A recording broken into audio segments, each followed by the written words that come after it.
We're putting our money where our mouth is. This is 55 KRC, the talk station, an iHeart radio station.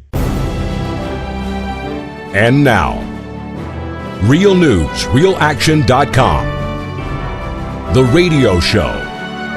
Paid for by Gymkhana Jr. for Congress.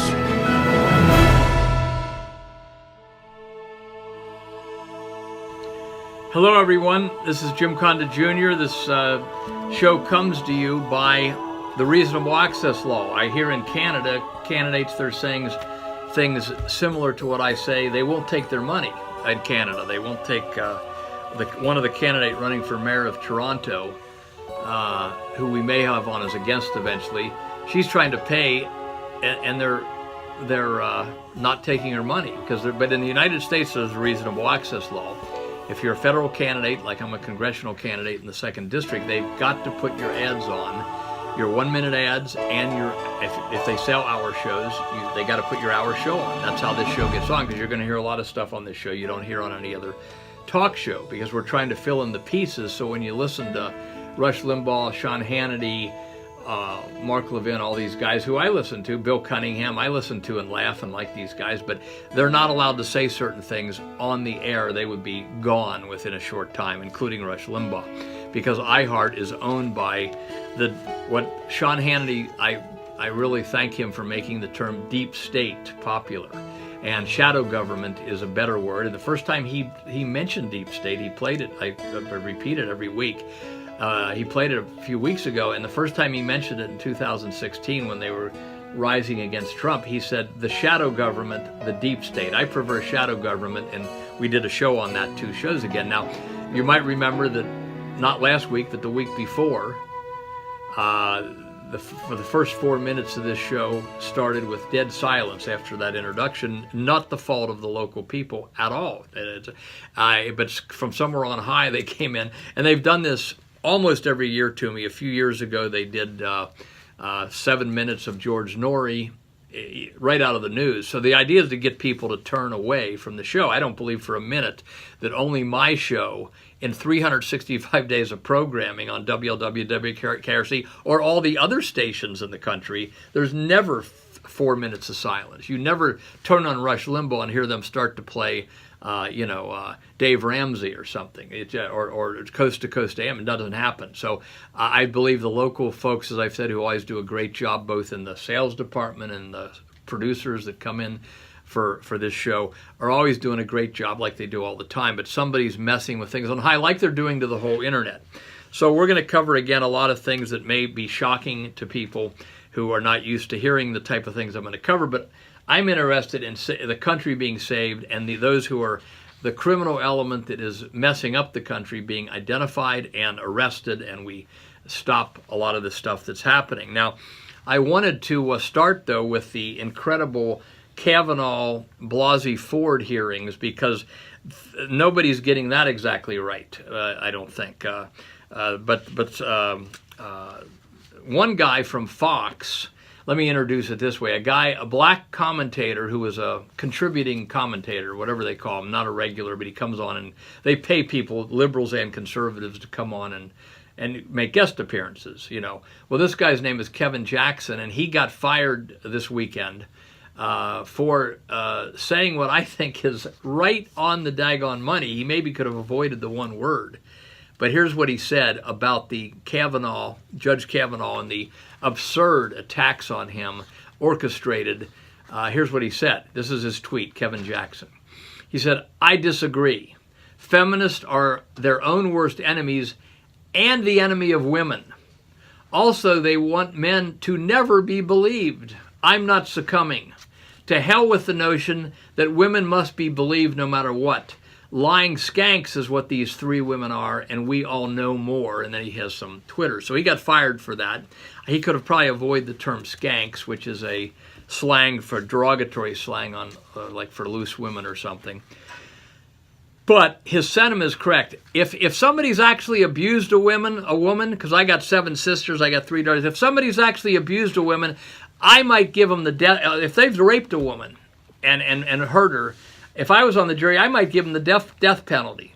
So I'm the most harsh when it comes to someone who's actually hurt a woman. And of course, I can't read everything that's happening in this situation, but having looked at it for a week or more, I believe that these three women, including Blasey Ford, the so-called, well, they call her doctor, she's a professor, but she gave her entire testimony like this. I mean, I could come on the air and give my entire show like this, and I'm under duress because they interrupt my show.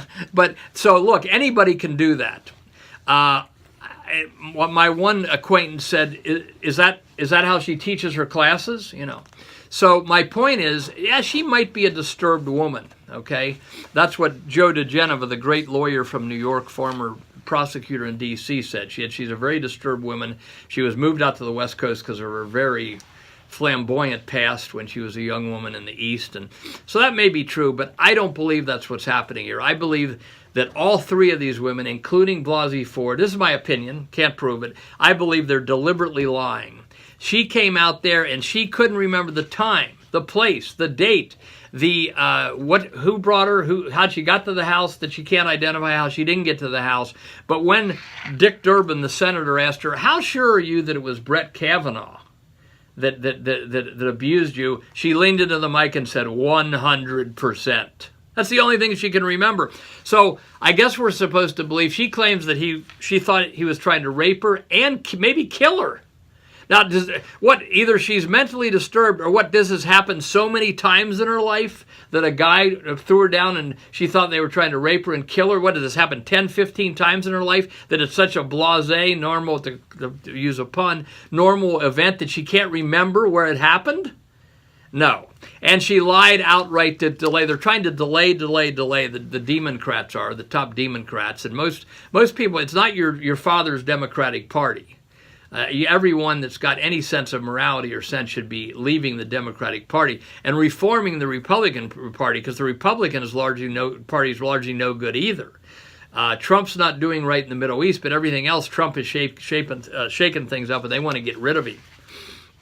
And at least we got a cheerleader for America who likes America, unlike Obama. And even W. Bush and Clinton, they were following the deep state's plan, and they could hardly say what they were doing in public, especially Obama and Clinton, because they're following an agenda contrary to the American people. So anyway, I don't believe Trump's that good of an actor that he can, every time he talks off the cuff, that he sounds like he's rooting for America. I think he is rooting for America, and he also wants to treat all the other countries fairly, but not let America get walked on. That is not the program of the deep state, okay? So anyway, getting back to this Kavanaugh thing, so I don't believe it. I think she knows she is part of an orchestrated thing. She came out, she lied. I bet she is nervous because she could go to prison for what she's doing. Can't really see the one reason I've met professional liars before, maybe you have too, and I mean intelligent ones. They never give specifics when they're cornered, never. Because why? Specifics can be disproven. That's why Blasey Ford is giving no specifics, except of course she's 100% sure it was Brett Kavanaugh, who's had no accusations in his whole life until now. Now he's got 3 of them in 1 week, kind of like Judge Moore had 14 in the last month. And the Republicans kind of deserve what they're getting for abandoning Judge Moore. He admitted he dated teenage girls who were of legal age, which is legal. Jerry Seinfeld did that. He was 39 when he was dating a 17-year-old. I guess she was legal in the States. Some states it isn't until 18. Nobody's calling for his shows to be taken off the air. It's legal. Judge Moore said he went to Vietnam for 5 years. He went to law school, and then he was looking for a wife, and he dated a number of women. He ended up marrying a 23-year-old woman who's now been his wife for 30 years. Never an accusation. Twice he was Supreme Court Justice of Alabama. They removed him twice because he wouldn't go along with some of the subversion of the country. That's why they did not want him in the Senate. So in the last month, 14 women come out to accuse him. I've heard that 13 of them are running from a lawsuit. He's trying to sue them all for defamation. 13 are hiding. He's in a lawsuit back and forth with one of them.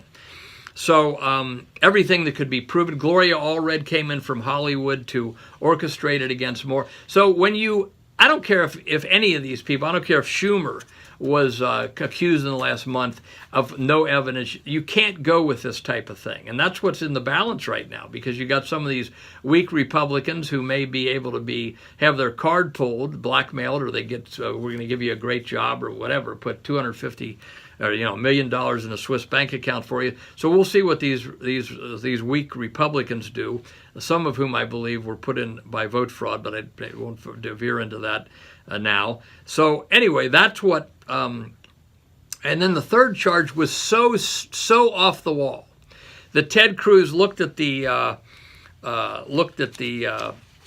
Democrats on Friday, I think it was, and said, "None of you have referred to the third lady with the charge of the 10 gang rapes." He said, "I guess that means you don't believe it," because it was so absurd.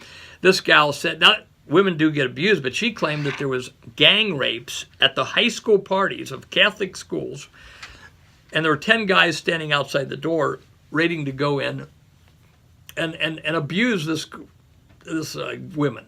And she claims that she went back 10 times to these gang rape parties, and the 10th time she was the one raped. Now, is anybody believing such an absurd story?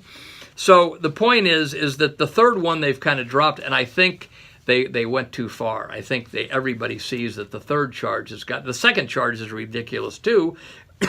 Excuse me.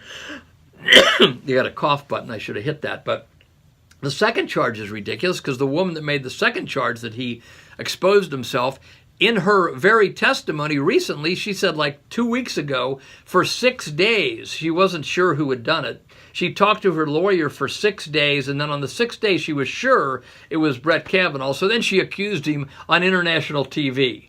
Can you imagine that, not being sure for 6 days, and you got to talk to your lawyer for 6 days? So there's many good women who would never lie, and there's many women who lie. There's many good men who would never abuse women. There's many, many men who do abuse women, both in small. So again, but we can't just say that because some woman makes an accusation, she's automatically right, and the man is automatically wrong. And that's what. And I want to say one other thing. I've said one thing a few weeks ago that I want to repeat again that I don't think has been said anywhere. And I want to say this: what I'm going to say about the Kavanaugh Blasey Ford situation, I think has not been said anywhere yet. But I said a few weeks ago, when they're censoring the internet, and they're censoring it, YouTube, Facebook, these private companies are now censoring. They got 20,000 censors going around. One of the people I know who was a great Facebook operator was known as the Queen of the Facebook in the Ron Paul movement. They're going back 5 years to her Facebook and marking her messages that were pro-Palestinian, didn't want Netanyahu and the Israelis to keep abusing the Palestinians. She had friends, she had great empathy for them, and they went ahead and or going back 5 years to 2014, or I guess maybe that's 4 years, and marking all her comments that are pro-Palestinian or anti-Netanyahu and anti-Israeli as spam. So they're going back, and they're doing a crash and burn on trying to shut down the internet. Okay, I mean free speech for not only conservatives a little bit. It's those who are criticizing Israel and sticking up for the Palestinians, or criticizing the Jewish lobby in this country that are getting shut down. They call it shadow banning, where you see your own post on Facebook and nobody else does. So in the old days, this woman and others could get out, due to their 5,000 friends, would do to their 5,000, they'd have 500,000 to 1 million messages out in 1 hour or 2 hours. Now they only see their own message, nobody else does. This is sophisticated programming. And what I've said is, these companies like Facebook asked everybody, you come in, everybody come in, and we will welcome you in. And everybody's come in. That's how they advertise themselves, okay? And now they're saying, no, we're going to ban, like Diamond and Silk, the black ladies are like Trump. They're not only banning those who criticize Israel and the Palestinians, or someone who might defend the people that were marching for Robert E. Lee at Charlottesville. That's a no-no, too. They are banning, or anybody that objects to the illegal third world immigration that's being orchestrated by the top bankers against all the white countries of the world to try to make whites a minority in all countries. And that's not primarily directed at the third world people that want a better life. But the same vulture bankers in New York City that are orchestrating this invasion without arms to the United States and Europe, and Poland and Hungary are objecting, they're the same ones who are charging ungodly high interest rates to the poor people of South America and Africa and keeping them in poverty unnecessarily. And we're going to address that the last half of this thing, of this show, God willing. So anyway, I get to go down so many side streets, I might be lost. I might be in an alley and can't find my way out. But so anyway, the point is that this censorship is happening, and all this is happening. But the thing I brought up that nobody else brought up, that's what I wanted to say, was who owns the internet? Well, according to every history I've ever read, the United States military erected the internet in 1969. Who pays for the United States military? It's the American people. So the internet belongs to the American people. It is more public airwaves than these AM stations that I'm now broadcasting over, okay? And when Facebook, if you want to say, hey, we're going to have a club just for liberals, we're going to have a club that only supports Israel, doesn't have any negative comments against Israel, that would be like the 5 TV networks. Never any negative comments against Israel as a rule.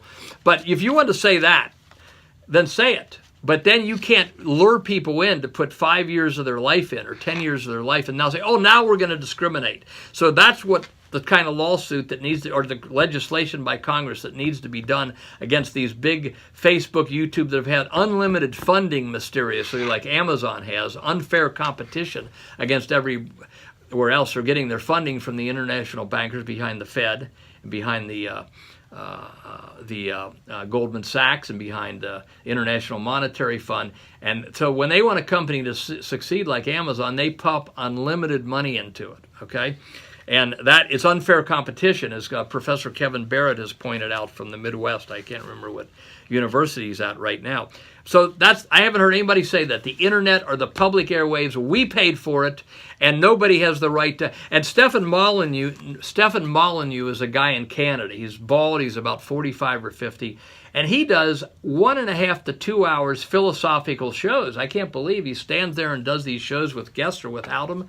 And he does them without notes. He put, I think, something like 11 years of his life into erecting 2,000 videos. And he came on the other week. Somebody told me to go look at it. He said they came that close on YouTube to destroying his entire 11 years of work. And somebody was putting phony, and he doesn't even touch the most controversial stuff. He just talks, he never says the international Jewish bankers like I do, which of course is not all Jews. I'm talking about the top bankers are mostly Jewish, or at least predominantly. The others are the Anglo-American secret societies at the top of Freemasonry. Even again, I know the many street-level Masons are as patriotic as any of us. They don't know what the top of that is.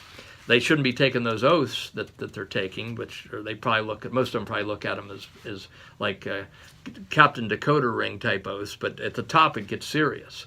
And the skull and bone. So those are your two factions, the Netanyahu, Likud Jewish faction at the top of the ruling elite or the deep state, and then the Bush Clintons front for the Anglo Freemasonry faction. Okay, so they never, Stefan Molyneux never says anything like that, but they don't like him, and they don't like the black ladies, Diamond and Silk, because Trump supporters, the media is so mad that they lost control of the public opinion because Donald Trump was.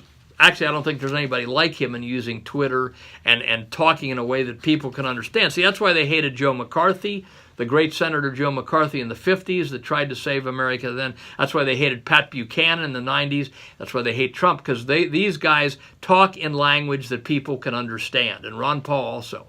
Talk in language that the average person can understand. And so with Trump and with Twitter, they lost control. And so now Trump's numbers are down big time. He said in a speech the other week to one of these rallies that he said to the people doing this, he said, this could go the other way too someday, and that would, we have to just make it fair. Now, here's the observation on the Kavanaugh thing that I want to make that I don't think anybody else has made this. And this is what the Me Too movement started. I don't think anybody really knows the woman that started it. It was the country singer Naomi Judd. Is her name Naomi Judd? I think it's Naomi Judd. She is the pro-life country singer. Well, her daughter is pro-abortion. I believe it's Ashley Judd. Ashley Judd is an actress who I've actually liked in the movies I've seen her in.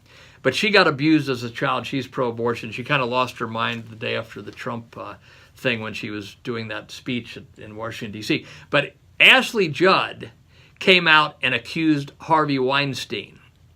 And then Rose McGowan, the actress who played in the kind of famous cult movie, they call it The Heathers, with Christian Slater and Winona Ryder, and Rose McGowan played one of the three Heathers that were the stuck-up kids at school. She came out and accused and backed up Ashley Judd, and then the floodgates came open.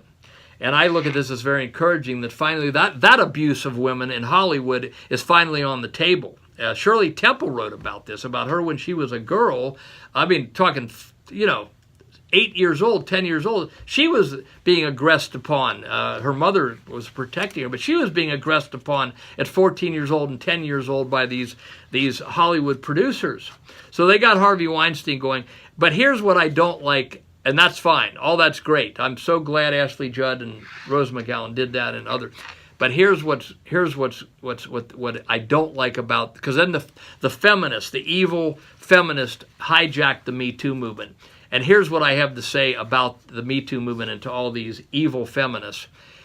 They've supported an atmosphere for the last 50 years, Gloria Steinem and all these people, that created a lot of these men that lose control of their way they treat women. You know why? Because they've all backed Hugh Hefner, and Playboy, and all the pornography. And if you bring up the Catholic standards of dress for women, which the papal standards, which are two fingers below the collarbone, sleeves at least one fourth way down the arm, midriff covered, skirts or culottes beyond at least the knees when you're kneeling down, and clothes are made to conceal, not reveal. Now, I know one of my friends who died recently, Elsa Bowman, and her maiden name was Elsa Soria. She was from Argentina, but she came to America and had a great family, and she died at 78 of cancer. She had survived for 20 years with cancer. She always dressed classy. Anybody that's listening that knew her, she always dressed classy and always dressed modest. You can dress classy and still dress modest. But no, if you ever said those papal standards, because I did it a few times at meetings over the last 30 years, you are ridiculed. You are looked at as an oppressor of women. And God, the church and God made these, in effect, God's morality. This is for the protection of women. It's for the protection of women to not overexcite men, because to continue the human race, men are made to be attracted to women.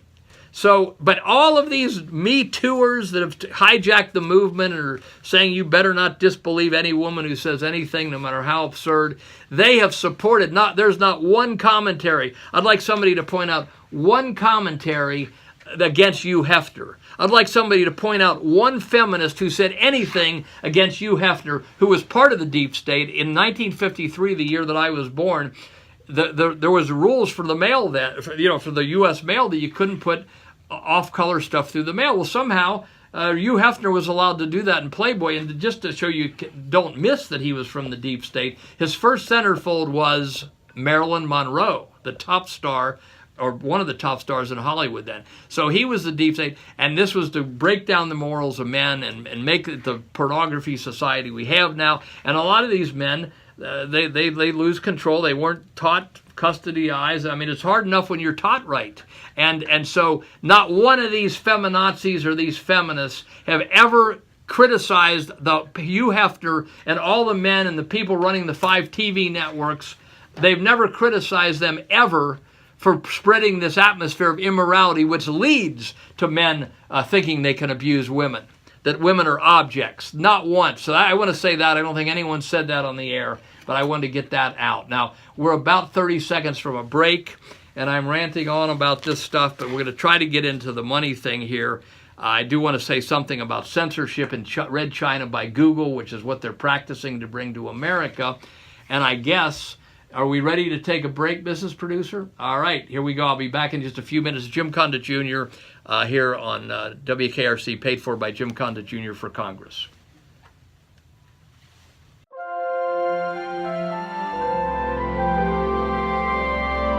You're listening to realnewsrealaction.com. The Radio Show. Paid for by Condit Jr. for Congress. Okay, so this is Gymkhana Jr. back again. I don't say my name because I'm an egomaniac, but if people are tuning in, they probably want to know who's talking. So anyway, by the way, well, again, I emphasize we're not having any trouble at the local level with anybody, but someone on the cloud is reaching into us, I think. And we're taping this show the old-fashioned way over AM radio. We have people taping it over the 55krc.com, because if there's another obstruction of this show, I'm going to file for the station's license. That's in the reasonable access law, that if a station obstructs a candidate's broadcasting systematically, then the candidate is supposed to be able to file for their license, which has never happened that they got awarded it. I don't think they've messed with too many people. So I know one other candidate they messed with, a pro-life candidate named Dan Becker, who beat 300 stations in the FCC in a lawsuit, but he never asked for the station license. He should have. But so anyway, I'm just saying we're on guard, not because of the local folks who do a great job, but because of the national iHeart, which, again, all these, and this is, you're not supposed to say this, but it's documented. You can look on the internet.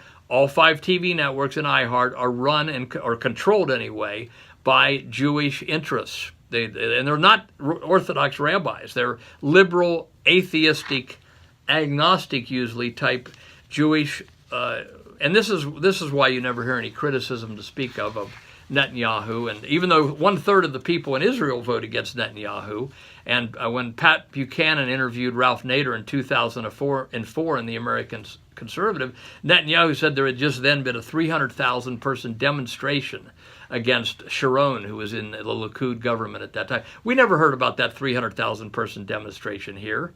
In 2002, 25,000 Orthodox and Hasidic rabbis walked past all 3 networks in New York City, a big photo op with all the black hats and the long beards. We never saw that. I only saw a picture of that because the American, what do they call that?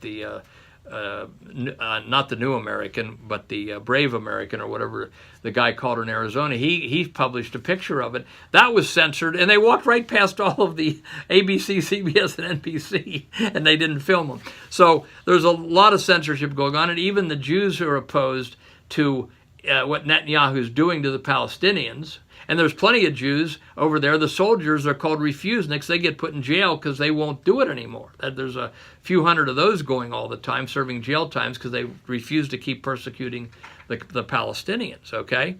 So anyway, that's the type of censorship we got going on there. But at any rate, but you know, if the Muslims or white nationalists controlled all 5 TV networks and iHeart, then you'd be hearing about it. But in the land of the free and the home of the brave, is that the one subject we're not allowed to talk about? Well, I'm sure that certain factions don't like it, but I don't I don't play by their rules. And as I said, one of the other weeks, I don't expect myself or any of my family, my many nieces and dozens of nieces and nephews and kids, to be running into an accident or hurt, because that's what happens when the Mossad, again, I should hit the cough button, but when they get mad, they knock people off sometimes or hurt them. I don't expect any of that to be happening. I'm putting it on the record. We're filming this in the studio on my iPhone. It goes up on the internet. So we'll see what happens. But it is necessary that more people than just me start talking about this to their family and friends, because this any criminal faction. I always say I'm part Sicilian. I'm 25% from Sicilian Italian, and to break the mafia, they had to go after Sicilian Italians. Now, if you heard me say, if somebody brought that up, that most people in the street level in the mafia were Sicilian Italians, and you heard me say, "How dare you criticize my Italian heritage?" I would hope you would think I was deranged or was part of the mafia. But that's what a lot of Jewish people who shouldn't be doing that do to defend the criminals at the top of the world shadow government that are the ones that are Jewish. So anyway, now I probably got out enough about that, so we're going to move in the last part of the show here. The hour goes by fast. I'm going to move to talk about how money should be issued. Now, if there was a $250 million lottery down the street tomorrow and somebody said, hey, let's all go buy a ticket, I'd be like, yeah, it'd be tremendous excitement. But I'm going to talk now about how we should be issuing money in the age of technology. And this is like a hypnotic cue to put people to sleep. I know this from his experience. If you talk about the precinct strategy on how to replace the party leaders of the Democratic and Republican Party at the street level, at the county level, or if you talk about how to issue money and save the world, what we can do as far as making money available so every race, every class, every country can rise now. I don't think he made it up, but President Kennedy said a rising tide lifts all boats, and that's what can happen now. So I'm going to talk about, so try not to go to sleep, because if you could get the excitement of this, of what would happen, and you can find all this at gymforamerica.com. You only need to remember one website. That's my website. We finally got one people can remember. gymforamerica.com. I kind of stole from Wayne Allen Root, who has rootforamerica.com. He's a Jewish conservative who's on Billy Cunningham's show a lot. And he did Root for America because his last name is Root. That's clever. But Gym for America, people can remember it. I had old ones they couldn't. And this is on gymforamerica.com if you go down to the money issuing. So Tucker Carlson and Rocky Boyman here at WLW, the former great football star that has 2 Super Bowl rings. He did a show on it, and CNN's done a show, and MSNBC's done a show, and Ari Fleischer, George W. Bush's old press secretary, has talked about it, and Charles Murray, the conservative who wrote The Bell Curve, has talked about it. And they both endorse kind of what I'm endorsing, Ari Fleischer and Charles Murray, the professor. One's kind of a liberal Republican, the other's a conservative. But the shows that they've done is, what are we going to do? The computers are taking everybody's job, and the robots are coming, and we may have driverless cars, which I'm not for, by the way, but they're talking about driverless cars, which would throw a large part of the workforce out of work if they ever feel they got it perfected. And computers are getting more efficient and more efficient. Give you one example. It was on the Fox show. The next the revolution will be televised. It's on at 9 p.m. on Fox on Sunday with Steve Hilton, I think his name is. They had a lady on who said the steel factories that opened back up in Youngstown, Ohio, back 30 years ago, they had 20,000 workers, and they produced so much steel. Now they're producing 4 times as much steel 30 years later because of all the innovations. Guess how many workers? 20,000 30 years ago, 800 workers producing 4 times as much steel. So the machines, the computers, the technology, the ever-escalating inventions, some of which are being hidden from us because of national security, quote unquote. And Elon Musk is being persecuted for getting the electric car out here. He's a kind of a genius who's getting the electric car out here, so we wouldn't need to depend on gasoline so much and oil.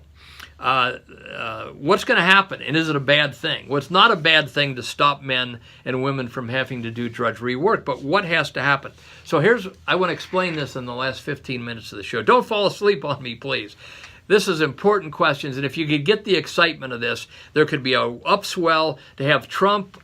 He's got the guts to do it, I think, if he thought he could. The public was watching and he wasn't going to get knocked off in an accident or an assassination attempt.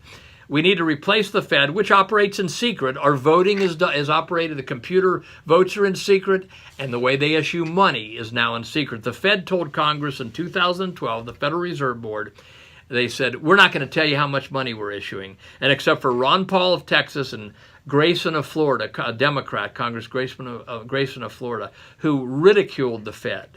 And then I think he was defeated in the next election by the computer vote. I don't know if he got back in now or not. Except for those two, I guess everybody said, okay, no problem. Don't tell us how much money you're issuing. Well, the Fed should be replaced by an entity like the National Monetary Fund, which issues money in public. transparently and is audited by 3 outside firms and 3 government firms like the Government Accounting Office. Anybody caught falsifying figures would have a long jail term, like 20 years, because you can't have falsifying figures when you're trying to decide how much money to issue. And anybody that caught them would get like $1 million bonus. It would be serious stuff. But then here's what we could do.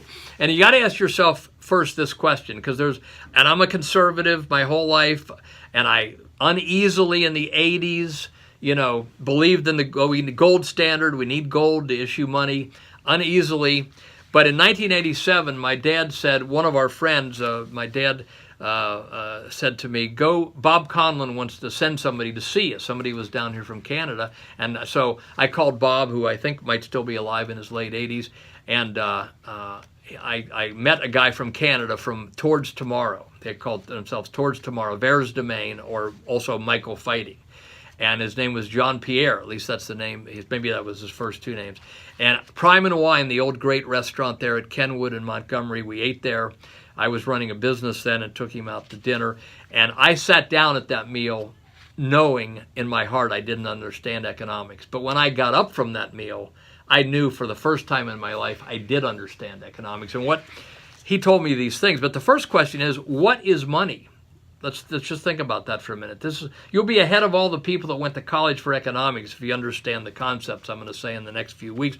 And I didn't make these up. I'm just a reporter. I tell you, people, I'm primarily a reporter. I've done a few broken ground with some research in the computer vote fraud fight and all that. But I'm basically a reporter. And how good of a reporter? Better than the Cincinnati Enquirer wants to hire, or the New York Times. They want reporters who don't go where the truth leads. They want reporters to stay within their parameters. So I'm going to report to you these concepts. So what is money? Money, what gives money its value? And 2 things. You got to trust the source, the entity that issues the money. And secondly, the goods and services you can buy. That's what gives money its value. So if you went to Kings Island and some guy in a trench coat was trying to hand you Xeroxed sheets and said, here, buy these tickets from me, you can get into Kings Island and ride the rides. Don't tell them, just pay your entrance and present well, you would say, no, I don't trust that. They look like you Xeroxed them at FedEx, Kinko's, or Staples. I don't trust that. Now you buy the Kings Island's tickets for your kids to go on the rides at the gate, and they give you a nice, well-professional tickets. You trust that, you buy it. So even though the Congress, as we've covered on the other shows, delegated the right to issue money to the Federal Reserve Board, which is a private company of international vulture bankers, that's abusing the United States and everybody else with the way they're issuing money. So we still trust the Federal Reserve notes in our pocket because it's backed by the United States government. So you got to trust the source. And let's imagine there was only gold and silver to buy. The money would be virtually worthless because we wouldn't be able to buy anything to survive. If we could only buy gold and silver, no food, no water, no anything like that, no clothes, no computers, the money would be worthless. I have a friend who taught me some stuff about this, and he said, if you think gold and silver is so valuable, well, if we get stranded on a desert island, I'll give you all the gold and silver, and I'll take everything else. That kind of illustrates why. Not that gold and silver are bad. You could still back money by gold and silver, like the Founding Fathers have in the Constitution. Yeah, good idea, back it. But it's not what gives money the value. You could have... excuse me, you could have plutonium, or maybe not plutonium, but what's the other thing? The diamonds. You could have a lot of things to back paper money if you wanted to trade it in. But that's not what gives money its value. And if all the gold and silver was thrown up into the air, shot into space, and we didn't have any more gold and silver, we could still run our economy by issuing money against the goods and services, the stuff we really use, or gasoline, food, clothing. So 2 things give money its value. You have to trust the issuer, like the United States government, and you got to have things to buy. I have an older friend who has studied all this and has believed this gold standard stuff, and this person says to me, the dollar's toilet paper. It's toilet paper. And I say, look, it may become toilet paper, but if I can go to Kroger's and buy food at a reasonable price, and I can buy gasoline, which I've done my whole life, and you have too, it's not toilet paper. It's money that's buying real goods and services. So that's number 1. So what is happening? Right now, we are not issuing enough money against the goods and services available to put enough money in the pockets of the people. So most people are in debt up to their ears. They dread debt. They turn to television, alcohol, drugs sometimes. They're constantly facing debt because there's not, the only reason the bankers exist is to put enough money in circulation to facilitate business and commerce. That's the only reason they exist, and they're not doing it. Yeah, we live good lives thanks to all the inventions, but these fact that all these people are in debt doesn't have to be.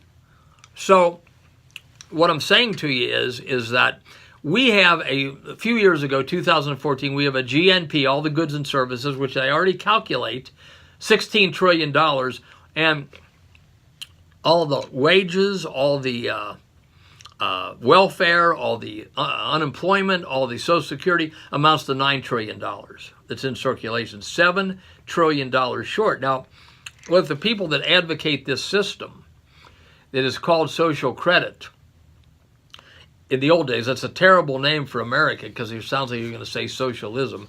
We call it heritage payments. That's what they meant. Or you could call it the dividend. And I'll get to that in a minute. But so the government would have this transparent accounting office. Don't fall asleep on me now. They calculate the goods and services, the GNP, with which we already do. Then we got to issue enough money so that people can buy the goods and services. Think of it. The computer stores are full. The car lots are full. The grocery store is full. I'm driving a 15-year-old car. A lot of you are. Look, you would fix up your car. You'd buy a new car. Somebody was telling me today, when they were in the 50s and 60s, their parents would get a new car almost every year. They'd fix up their house. They'd pay off their debts. They'd pay off their house. That's what people would do, but that money's not in circulation because the bankers like it that way. And they have most people in debt. So you would have the government office, transparent, issue enough money to now catch up with the goods and services because the stores want to sell things, the manufacturers want to sell things. They could replenish the car lots in a few weeks if every car was bought tomorrow. Production's not the problem. There's not enough money in circulation. And then they would issue the money to equal the goods and services, which means right now $7 trillion a year issued into circulation.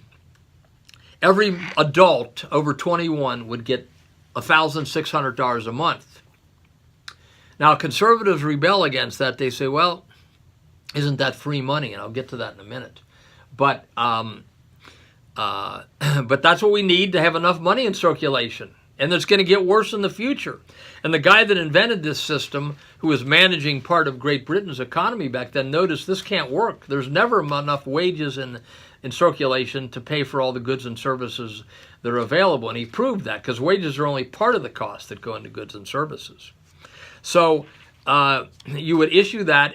And I don't know if any of you remember this, but George W. Bush, W, in 2003 or so, and Obama in 2007 or so, 2010 or so, he got into office in 2008. Both of them issued one time only a $300 bonus to every adult in America, as long as you don't owe the IRS anything. They issued $300 to stimulate the economy. Well, that was good, except to do it right, it should be $1,600 a month right now. It is not a guaranteed income. The Catholic Church under Pope Pius XII looked at this in 1939 and said this is not socialism. And it's not socialism because you get your check and you spend it however you want. The government doesn't tell you what you're going to get or how you're going to get it. It's scientifically figured at the national level how much money needs to be issued that year to make up for the goods and services. And it might be different every year. And if the country's not productive, it might go down. So that is the way it is done. And everyone would get this check, and then we might have to have some means testing. Libertarians are against that, but I would not be against means testing because you can't have a lazy population. Not that $1,600 a month would make someone, that's not much each year. But it's not a guaranteed income like socialism where the government pulls it out of the sky. This is scientifically issuing money in the age of computers and technology. And let me tell you, Trump said he wanted to help the inner city. He's not going to be able to do it. unless he does this. They're not going to be able to do it. I mean, he's brought $10 trillion back through tax reform and that type of thing. And that is good, but he's not going to be able to do it if he doesn't do something like this and issue this money scientifically and get enough money into circulation. But it's that simple. You just say the Fed, we can buy the Fed back. That's the initial bill in 1913 says that we can pay them something and buy it back, set up a public national monetary office, and now you can issue goods and services. And right now it would be about $1,600 a month. Imagine what would happen if that started to happen. You would have people paying off their houses, fixing up their house. The economy would boom like never before, and there would not be inflation. You would only get inflation if you issued so much money that it was way beyond the goods and services. That's why we have creeping inflation now, because there's not enough money in circulation. They keep issuing new money with interest to us. This money, of course, would be issued without interest because the government can issue money. We don't need to be borrowing money from these vulture bankers at the Fed, which Congress stupidly delegated to them in 1913 for a reason I explained last week.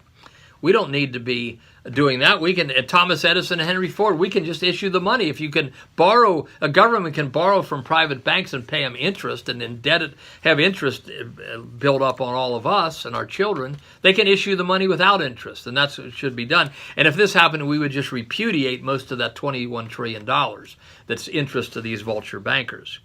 So anyway, that's the way it would be done. Has to be done, or we're going to have, C.H. Douglas said in 1917-18, what are you going to have? Half the population sitting around on the corner with tin cups begging for you to give them a quarter if you're one of the lucky ones they have a job? No. We're beyond that. We're beyond that. We're too rich. That's the problem. And a lot of my conservative friends were trying to think through this, and C.H. Douglas was a conservative. He wasn't a liberal. But they think, well, this is free money. You're giving people free money. Is it free money?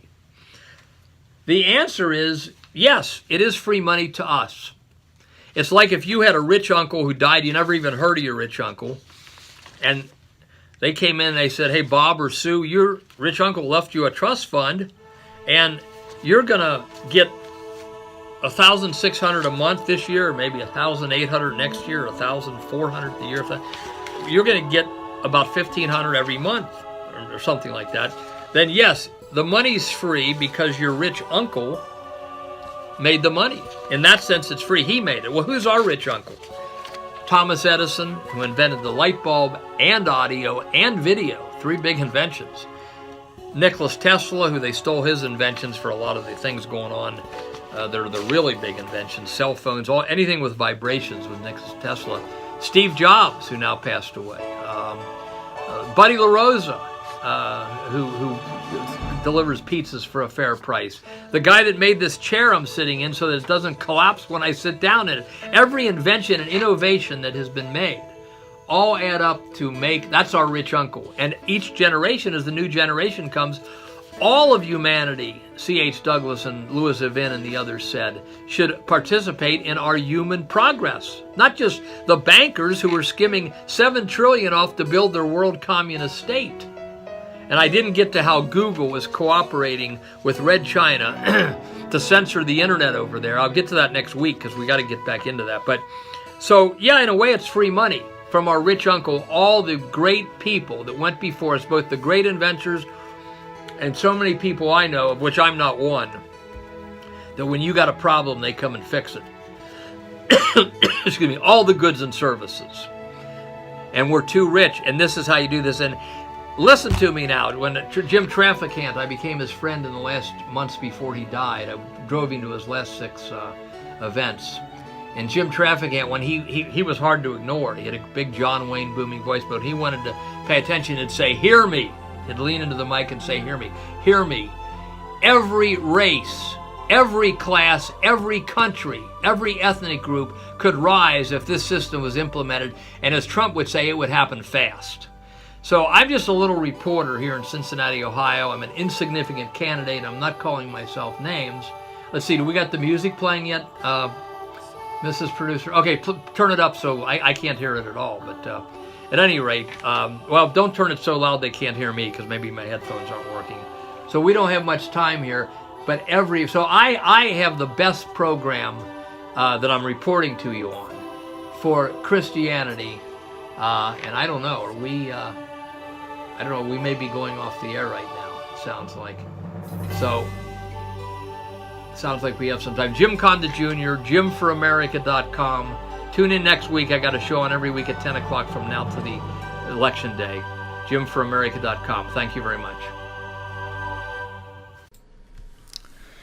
So we're going to put off doing the end of the show music until I talk a little about the dividend, because when I heard the radio program, I wanted to set aside a whole show for it, and instead that Kavanaugh stuff, all that controversy over the putting Brett Kavanaugh on the Supreme Court and all the ridiculous but evil tactics being used by the Democrats, the Democrats and lefties, got in the way. And so I'm going to talk some more about this, because we're putting this up on the internet for good, and I know there's only a fraction of the people that really care about solving the money problem for the whole world, but for those who do, then I want to put the details, more details down here, because I was too rushed and I was jumping over words. I said Henry Ford and Thomas Edison in the middle of a sentence without explaining why. I said I have the program for Christianity without explaining that any further. I'm reporting to you, not that I made it up, but I was reporting to you. So at one point, I've said all these shows that Tucker Carlson's done and Rocky Boyman on WLW Radio and CNN's done and MSNBC's done and Steve Hilton's done on Fox on The Revolution Will Be Televised on Sunday night. They are saying, what are we going to do? You know, the computers are getting so much better, and the inventions and the technology, and more people are going to be thrown out of work. Tucker Carlson talked about how so many of the jobs in each state are drivers for some reason or another. They're talking about driverless cars, although I don't see that coming down the road too quickly. But that would really throw a lot of the people out of work. So what are we going to do? And this is the program of what we're going to do, what I said at the last 15-20 minutes of the show on September 30th, 2018, and what I'm going to add here. I talked about, is it bad to stop drudgery work? No, it's not. There's no reason to have men and women doing drudgery work like just tightening a bolt on a car all day, which at one time was necessary. The car would come down the assembly line. Somebody would make sure certain bolts were tightened so that the car didn't fall apart going down the road, which was necessary. Well, now, so machines can do that. So if the machines can actually do it, we don't need to tie people to that kind of drudgery work. There's going to be, we know we're always going to have to work in this world, but they can develop their mind or their hobbies or something else if the machine can actually do the work. When St. Paul said those who will not work will not eat, that's true. But St. Paul was not saying we'll make people do busy work. He was talking about real work. And I talked about the secrecy of the Fed versus the new entity, which I said, going too fast on the show, I said it would be the National Monetary Fund. I meant to say it could be called the National Monetary Office. You could also call it a lot of other things. But some entity would replace the Fed, and instead of issuing the money in secret, they would issue the money, the new entity would issue the money transparently in public, and they would be maybe even filmed and audited by three, like the Government Accounting Office and three outside firms. Because any fudging on the numbers would be really bad. I mean, fatal for the honesty of the money. So, and I said you could reward people that caught somebody cheating with $1 million. You could put the people that were caught cheating in jail for 20 years. But you've put them on film, what they're doing and how they figured how much goods and services in the GNP, and then also figured how much money we were short each year. Money in circulation versus the goods and services produced, and that's the way that would go. Now, I talked about Trump. He had the guts to do this probably, but this is the most dangerous thing a president can do, is try to overthrow these international bankers, the Rothschilds or who's ever in charge now, that have been in existence, running the world's money for at least about 2 centuries, and running the United States and Britain, and running the United States money since 1913. I didn't elaborate because I was running out of time, but every president that's talked about reforming the money, Andrew Jackson was shot at, failed. It was a lone nut, quote unquote, rushed off to an insane asylum. Lincoln would not take the Rothschilds deal to 28% interest, and he started the greenbacks because he said, I cannot put my countrymen in debt forever. He was shot shortly thereafter. James Garfield, who's from Cincinnati, Ohio, where I'm from, we got a big statue of him downtown near the library in Garfield Park. It's a little park, but he talked about reforming the banking system, and he was shot. McKinley from Youngstown, Ohio, William McKinley, he was president in 1900. Garfield was president in 1880. McKinley was shot, and Teddy Roosevelt took over. And then Kennedy issued, like Lincoln, $5 billion worth of United States notes instead of Federal Reserve notes in 1963 June. And he was shot 5 months later. That's not the only reason he was shot, but that's one reason. And Lyndon Johnson ordered the banks to pull all that money in that said United States dollars at the top. Lyndon Johnson ordered the banks to pull that money in as fast as they got a hold of it again. So there's hardly any around today unless money collectors have some. And it's hard to find on the internet. They've scrubbed the internet of it because, of course, that somebody has, I guess, because that is, at least I couldn't find it, because that is fatal, for the bankers, vultures operation, not your local bankers, but the international bankers around the Rothschilds, the Warburgs, etc., who's ever in charge of it now. And I didn't emphasize enough the concept of the Gap. That's not the clothing company, but the Gap is the difference between the goods and the GNP, the goods and services, which is already figured. $16 trillion it was in about 2014, I'm told by people I trust. And we only had $9 trillion in circulation from wages, unemployment, Social Security, welfare, etc. There's only $9 trillion in circulation. So we're $7 trillion short. So that's the gap. And that year we had $7 trillion that was skimmed off by the bankers and used to build their New World Order prison planet for all of us. Or New World Order soft tyranny or hard tyranny, instead of it going to the people. So we would, by getting rid of the Fed, putting in the National Monetary Office, they would figure what the gap was, what the difference was between the goods and services in circulation versus the cash in circulation with the everyday people. And they would then go ahead and issue that as a dividend to each person. You could also call it a heritage payment, because that's from each one of us benefiting from the heritage passed on to us of all the past generations. So what the goods and services people buy and so forth and some other things is the GNP. Somebody said, well, what if somebody knew about this was coming and they just made a bunch of products that nobody wanted or needed? Well, they would just go bankrupt. I mean, nobody's getting any direct money. No business gets any direct money from the new National Monetary Office. Everything remains the same, except there's going to be instead of letting the bankers skim off $7 trillion a year, we're going to send that out to the people monthly in the form of a dividend for them to spend however they want. They call it, in the groups that have been pushing this, call that true economic democracy. Now, we live in a republic. Don't understand that, but it's economic democracy if all adults get a check. Let's say everyone over 21 or everyone over 25 gets a check, and they can spend it however they want. They're $1,600 a month. Everything else stays the same. If somebody's computer or machine breaks, they have to fix it. Everything remains the same. The only thing that's different is we're going to issue money in the open at no interest, not interest like the Fed is now charging us ridiculously. Anybody that tries to stop them, as I said, gets shot.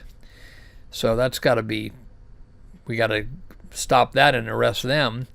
But everything stays the same, except we're going to issue money to fill the gap, the difference between the goods and services on the one hand, and then the money in circulation on the other, which, as I say, in 2014 was about $7 trillion. And then that goes out to the people, and they spend it how they want. Each person spends it how they want. That everything else remains the same. Nothing else changes at all. So the National Monetary Office, or whatever you want to call it, that replaces the Fed would be like a Census Bureau of money. Just like the Census Bureau counts us, but can't say, okay, Bob, you're going to go out to California and work in a factory, or Sue, you're going to go up to Maine. You now live in Ohio, but you're going to go up to Maine and work in a gourmet restaurant up there that serves a lot of fresh fish. No, the Census Bureau counts us, but can't order us around and tell us what to do. So the new National Monetary Office would be like the Census Bureau of money. It can't tell us what to do. It doesn't decide anything except finding out how much money we need to issue into circulation to equal the goods and services. That's all they do. And then they issue the checks. They don't get to tell anybody how to spend their money, make any other decisions. So they're like a Census Bureau of money. And so it's very important to understand. These people would have no power. They could be, as I say, monitored and filmed, so we're sure everything is done in the open. And their only job is to figure how much money should be issued into circulation to equal so the people have in their pockets enough money to buy the goods that are in the stores. And of course, if some product wasn't wanted or went out of date or a better invention came along, that company would still go bankrupt or have to change what they're doing. It's the same. Everything would remain the same as now, except would be getting the money to the people at the street level instead of letting the bankers skim it off at the top, and would be issued in the open, transparently, instead of letting the banksters,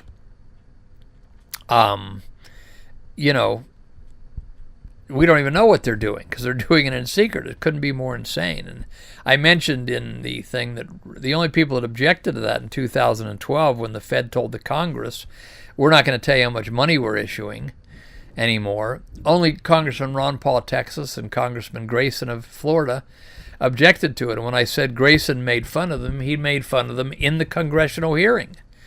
He was just having fun with them and saying, oh, you don't know where $1 trillion went, and all kinds of other good questions. But except for those two congressmen and maybe Senator Rand Paul eventually, nobody's objecting to this. It's all okay. I talked about that means testing. That I know I have a lot of libertarian friends, and they don't want any means testing, and maybe they're right. But at first, we got generations that have been on welfare that have no skills, have not been able to really take care of themselves properly as far as making a living. So we would maybe say, when you start getting this dividend, we're going to wean people off welfare. Welfare would go away, and unemployment, and maybe Social Security would go away too. People quit paying into it. They could keep it and save it up themselves. They'd have more money every month now. But they would, as far as that goes, there might be some means testing so that people would have to learn a skill, have to go to class 3 times a week to learn a skill, or go to plumbing school or something they wanted to do, but to get some skill, or to be an apprentice somewhere. That may have to be for people that just don't have any skills. So it would be better. Some people are against that, but would have to discuss that when this was implemented. Now, interest payments, there would be, right now the Fed, we ask for money, the Fed issues us money, which is a private company contracted by Congress in 1913 to issue our money. And they issue us money and charge us interest. Nothing could be more insane. And they're always, because there's not enough money in circulation to pay for everything and to pay for the interest, there's always a little bit of creeping inflation, which is unnecessary, because they have to issue money in for the interest to be able to be paid to themselves. So that's unnecessary, and it's unnecessary to have inflation. So anything that is owed these banksters that own the Fed, that would just be repudiated. I would prefer they be arrested and put on trial, but even if you just sent them home, we would just say, okay, if like 15 trillion of that is interest, that's just repudiated. You had no right to charge that in the first place, you bunch of super thieves, But what would we do to the people that invested in bonds, U.S. bonds, or foreign countries who really owed money to? Well, let's say there was still $7 trillion left that we owed, you would just issue $1 trillion every year for 7 years and pay that off, and that would reduce the dividend. If we had to issue $7 trillion to get up to the goods and services, then we would issue $6 trillion to the people, and $1 million would go off to pay national debt off if we actually owed real people or real foreign countries. So that's easy, but it would reduce the dividend. There would also be great pressure on Congress to quit spending frivolous money on all kinds of goofy experiments, which is mostly graft or military expenditures we don't need. And maybe there'd be a rule like any loan over $10,000 has to be reported in the public. That way we could stop. Right now the banksters are giving outrageous loans to like Amazon and giving them unfair competition, unfair advantage. Well, no big deal here. We would simply make all these loans public over, let's say, $10,000 or whatever, $100,000, so that nobody, not even the transparent new National Monetary Office, them or the banks at the local level couldn't be funneling money to give companies unfair advantage like they're doing now, or to buy ridiculous military hardware we don't need, like those, what was that $400 toilet seat, or maybe it was $4,000 toilet seats they got caught buying in the Reagan years. J. Peter Grace said that under Reagan commissioned him to do a thing, and he said all of our IRS money that we pay to the IRS goes to pay the interest on the national debt. How ridiculous. When we shouldn't even be issuing money at interest at all. And I mentioned, when in the program I mentioned Henry Ford and Thomas Edison, and then kept going and didn't even explain why I mentioned them. They both, two of the most brilliant men of the last 150 years, both said if the government can issue money or borrow money as a debt, they can issue money without interest. The government, we don't need the Fed. Everything just needs to be transparent. We don't need private bankers to borrow from and then we pay them interest. Henry Ford and Thomas Edison, no, the government should just issue the money. And we're saying exactly how to do it here. Definitely transparently. So, and this way, well, this is a little bit concept, I skipped over it, or it's out of order. But again, the idea is all the individuals alive today and in each new generation would benefit from the heritage passed on from past generations. We all benefit from that heritage. We don't let the international bankers at the top, the 1%ers, skim it off and basically persecute and live on the backs of the everyday people. So, okay, now, the situation we have now, just to be clear, is people are looking at the goods. Like I said on the program, I'm not complaining. My car's doing reasonably well. I got to put some money into it every year, but I'm driving a 14-year-old car, 2003 car. Well, I might, if I had more money, maybe fix it up better or buy a more recent car, a used car. I've never, in my life, never bought a new car, but or people do whatever they want. But right now we got people, let's say people that need to eat better because they're getting fat or they're afraid they're getting cancer. And they're looking at the store, and gee, they get celery and carrots and lemons and apples costs something. It costs more than a bag of potato chips. And they're wanting to do this thing, or they want to get some new, there are a lot of good food supplements and vitamins on the market now. They want to get something and can't afford it. They're looking at the goods, but they can't afford it. And the people that produce the food or the computers or whatever, the cars, they would like to produce more and make more money at a fair price. But they stop the factories. They shut down. The farmers are paid not to grow food. What could be more insane than that in a world where we need to help some people who are often on different parts of the world are starving. But so the businesses or the farmers or the factories will quit producing goods because the goods aren't moving out of the store, even though the people want them. So it's not production that is lacking. So when you're lacking food, that's a problem. When you're lacking clothes or shelter or gas or transportation, that's a problem.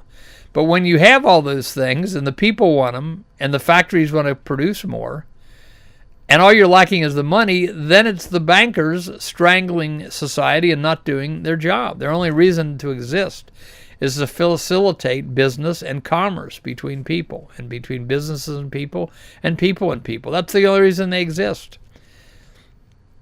And they're not doing their job. So we'll implement this system and we'll do it for them and get them the heck out of there. Either go home or go to jail or something after a trial. Two concepts I see I've skipped over. Let me just jam them in here. In the show, I said, I'm a small voice. I'm a reporter, but I'm a small voice. I'm a minor candidate. Then I said, I'm not calling myself names, and I didn't complete the thought. By a minor candidate, I raise very little money. We usually raise not quite $5,000 a year, where my opponents or the mainstream candidates raise hundreds of thousands or millions. So I wasn't just saying, trying to get these messages out, we need to amplify it somehow or pray that it gets the right people that have a big voice because I'm a minor candidate. Okay. Now, if people would go with our program and we could attract $3,010 donors a month or something like that, we could shake up the whole country. I mean, I know from the amount of money I have, the bullseyes that we hit go back over 30 years. And look at why are they messing? What would they do if I was spending, $50,000 on KRC and WLW instead of $5,000? They're already interfering with my programs when, like at 10 o'clock on Sunday night, very little audience compared to Rush Limbaugh or even when I was on at 2 p.m. 2 years ago on Sunday afternoon, still a small audience compared to the weekdays. But they still have to mess with me, even with this little amount of money. But my point, so that's what I meant by saying I'm a minor candidate and wasn't calling myself names. One point I said I have the program for Christianity, and then with the show was ending and I didn't finish that thought. What I mean is we're supposed to take care of the poor and in charity do what we can to help people get into a living wage situation, hopefully, and where they can take care of themselves. And some people are just sick and they need. So this issuing money this way by the National Dividend, as we've described here, is the best way to implement our Christianity. I've often wondered, well, the rich people aren't just, if God looks at it this way, that even though in America we got Warren Buffett and, Bill Gates, Steve Jobs, big movie stars, we think of these as the rich people, but compared to the rest of the world, are all of us Americans the rich people? The rich man that has trouble getting into heaven. They said the rich man harder for him to get into heaven than a camel through the eye of the needle. The eye of a needle. Well, the eye of the needle was what they called a place, I think, near Jerusalem, where the wall was that the camels had to kneel down in effect and reach through this small place to get into the city. So it was possible for a camel to get in through this little opening called the eye of the needle, but the camels had to bend down, and it was hard. And it says hard for the rich man to get into heaven, just like a camel trying to get through the eye of the needle. Well, are all of us Americans look like the rich people? And if we are, I worried about that. If we are, by implementing this, by working to make this known and implementing this program, we can help all the poor people of the world because of the technology and inventions and computers and that's involved, that is now available. So anyway, my eyes had skipped over those concepts. I wanted to include those as well before we ended here. So the book we recommend, we have the website thisageofplenty.com, thisageofplenty.com. It's also linked at the bottom of on gymforamerica.com on one of the documentation pages. And part of that book, the book that we recommend, which is called inthisageofplenty.com by Louis Even, E-V-E-N, written in the 30s. And he says if you ask people where plums come from, or for apples, they'll say, well, apples come from an apple tree. Or where do forks come from, or spoons? Well, they come from the factory that makes forks and spoons. But if you ask people where money comes from, they're not that clear. Well, it comes from the banks, he says, and everybody kind of knows that, but they don't really think of where it comes from or how the banks decide how much money to put into circulation. Okay, so he says, how come those? For instance, how come those who could issue all the money that was needed once World War II started in 1941 for the United States? We had been in the Great Depression for 12 years. The Fed had been in existence since 1913. And they're going to solve everything. Well, in 1929, we have the biggest crash in history, the Great Depression. No money. All kinds of young men I heard from my grandmother who were alive then, that a lot of young men standing on the corner couldn't get hired anywhere. But then when World War II started, which the bankers greatly wanted for many purposes, then we had all the money we wanted. Then we could produce all the bombs and everything we wanted. And I'm for national defense, but I'm just saying, suddenly we got all the money we wanted to go to war and kill 50 million Europeans on the fields of battle over there. Well, Louis Vivian asked the question, why couldn't they, in this regard, he was written before World War II, but why couldn't the same bankers that issued all that money, the Federal Reserve Board, to fight the war, why couldn't they have issued that in the years between the Great Depression, 1929 and 1941, for public works?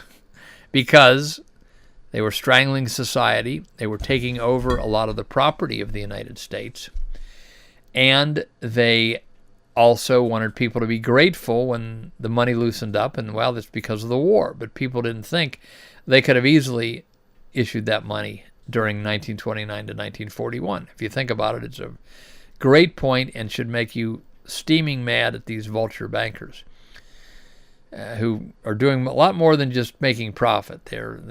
We go into it in other shows, but they're doing programs that are very destructive to mankind and are destructive to Christianity and Western civilization for their New World Order. So, now, let's see, let me see what point. Okay. If you have a shortage of goods, services, food, shelter, clothing, it'd be like going across salt water in the ocean. You're out in the ocean of salt water, and you only got a few canteens of water left. Then you would need a banker or an enforcer to ration out the water. Everybody gets a sip, every hour or something, and you hope rescue comes. That's if you're rowing across salt water, meaning scarcity of goods and services. If you have goods and services like we do today, it's like being in fresh water. And throw the bankers overboard, if they can swim. Let them swim to shore in a river, or a freshwater lake, and take all the water you want. So that's the situation we're in. We're not in a scarcity of goods. We're in a lot of fresh water all around us. And even more could be there in the production of goods and services if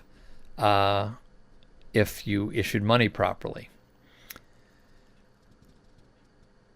Okay, the Fed uses quantitative easing. What is that? Well, that's just they issued a little bit of money to help ease the pain of the people. They call that quantitative easing. It's an asinine concept. It just means they issued just a fraction of the money that they should have be issuing regularly to keep society going. Now, one of the fallacies that people that believe heavily in the gold standard say is that if you have the same amount of goods and you issue more money, then you're going to have inflation. And that's absolutely true. Some people have used the analogy, if you're auctioning off 5 cars and you got 100 people in the room and they all have $5,000, then they can only each bid $5,000. Now, if you suddenly give them $50,000, the bids are going to go way up. You still only have 5 cars. They're all bidding on it. The bids are going to go way up because you got more money with the same amount of goods. The fallacy in that for modern society is we don't have the same amount of goods. With computers, technology, factories, now robots coming, escalating inventions, we have a ever-increasing amount of goods, not a static amount of goods. So you have to issue more money so that the people, and especially if there's more people, have to issue more money so that the people can buy the goods and services that are readily available. Also, most money is just numbers today, and I'm talking in 2018, but it's been this way for a long time. It's not even paper money anymore. It's numbers in your checkbook or in your bank account. If like I bank at a bank in Cincinnati where you can transfer funds from like one account to the other, like if somebody wanted to transfer from one checking account to another, from a savings account to a checking account, and you just go in and you pick the bank account you want to move $100 from then you pick the one you want to move it to, then you type in $100, as long as you got $100 in the first account, and you hit confirm, and then it does it. That's how the bankers do it, except they might be moving $10 billion a day instead of $100. It's that simple. And that's why Bitcoin basically is the ultimate in computer ledger money. It's just figures in a computer. But it is not really essentially different from what the banks are doing in that respect. Some people say the cryptocurrency has blockchain. I don't understand what that is, but they say that will make it so that people can't cheat or manipulate the money. I hope they're right, but I'm not sure about that. I don't understand it yet. So people might say, well, what is they don't like the fact that we're going to be sending people, like I mentioned in the show, free money. Well, there's only 2 ways to issue this money, this extra, the gap, to fill the gap, which I said in 2014 was $7 trillion. You can issue it, let the bankers keep skimming it off, or you can issue it to the people. Now, you could say, well, we're going to issue some of it to local governments or state governments for them to spend, and then the rest to the people. You could say that. But you're issuing it into everyday life. So that could be discussed, but you either are going to issue it to the everyday people or let the bankers keep skimming it off. We're so rich, that's the choice. If somebody's got another choice, I'd like to hear about it. By the way, as far as I know, all the other systems, including Austrian economics, do not ever specify how they would issue money. Von Mises came from Europe. He worked for the Warburgs, and they sent him over here. And he kind of developed what seems to me to be a half system. It tells you a lot of good things about economics. But when it comes to how are we going to issue money, it's like cricket, silence. And that's what I like about this system, which was originally called social credit in Britain and Canada. And in America, we're calling it the National Dividend or heritage payments or something like that. Social credit's a bad word for America because it sounds like socialism. But, well, anyway, that is, they at least tell us how to issue money. And if you ask people what's the purpose of the economy, a lot of people say jobs. Well, jobs, yeah, there's a big part of the economy because we've got to have a productive society, but that's not the right answer. The right answer is the purpose of an economy is to get goods to the everyday people in an effective way at a reasonable price. That's what the purpose of the economy is. Now here's another concept, very important here. 200, 300 years ago, 500 years ago, people did work and they got paid. Now we got machines, computers, doing inventions, technology doing more and more of the work. So the machines are doing the work, and maybe a computer now at a bank is doing the job of what 100 people did 100 years ago. So now here's the thing. Those people are not getting paid who have been thrown out of the job unless they got another job. But let's say we get to the point where there just are not this type of job around. There's a fraction of them because of the computers and the machines. So here's the thing. Try to understand this and think about it. Whenever a machine or a computer is doing a job and is not getting, because you don't have to pay the machine and the computer. You got to upkeep them, but you don't have to pay them anything. They aren't hungry. They don't need to have a mortgage. Now, again, you got to upkeep them, but that's different than paying them an hourly wage. That only happens rarely. And the businesses would each take care of that, same as now.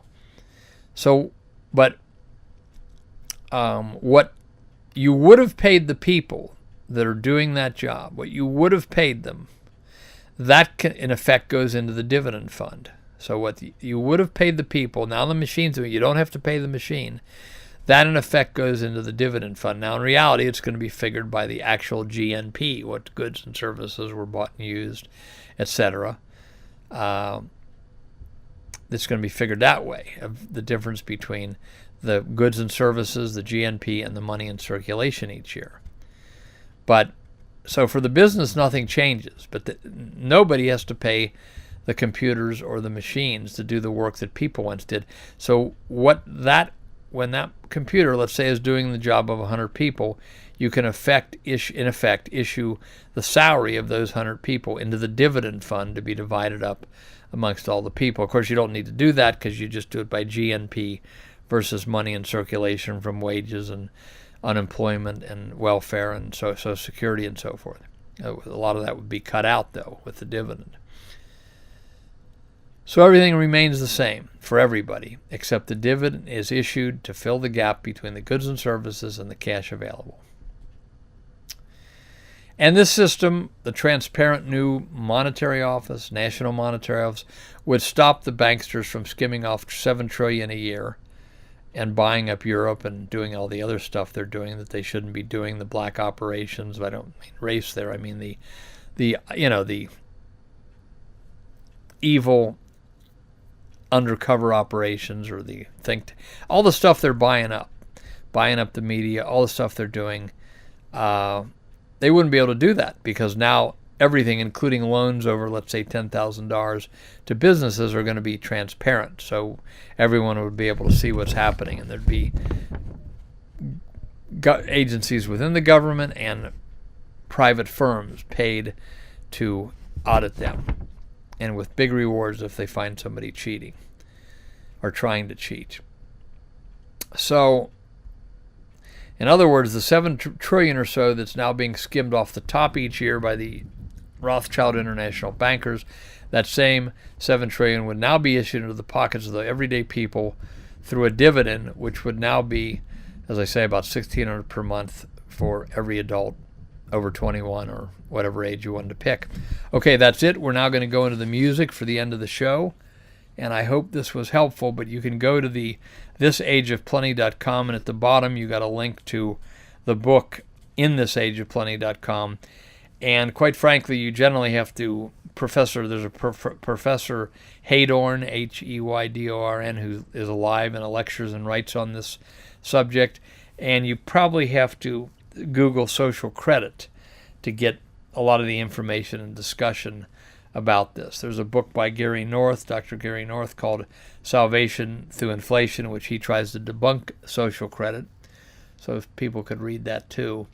And then there was a Charles Pinwell from Australia who was going back and forth and debating Dr. North, and I have some of those books. I don't know if those are easy to find online or not. But anyway, our website, to try to summarize this and get people started, is thisageofplenty.com. Okay, we're now going to go to the music for the end of the show, as if we were, ending the show. Thank you for listening.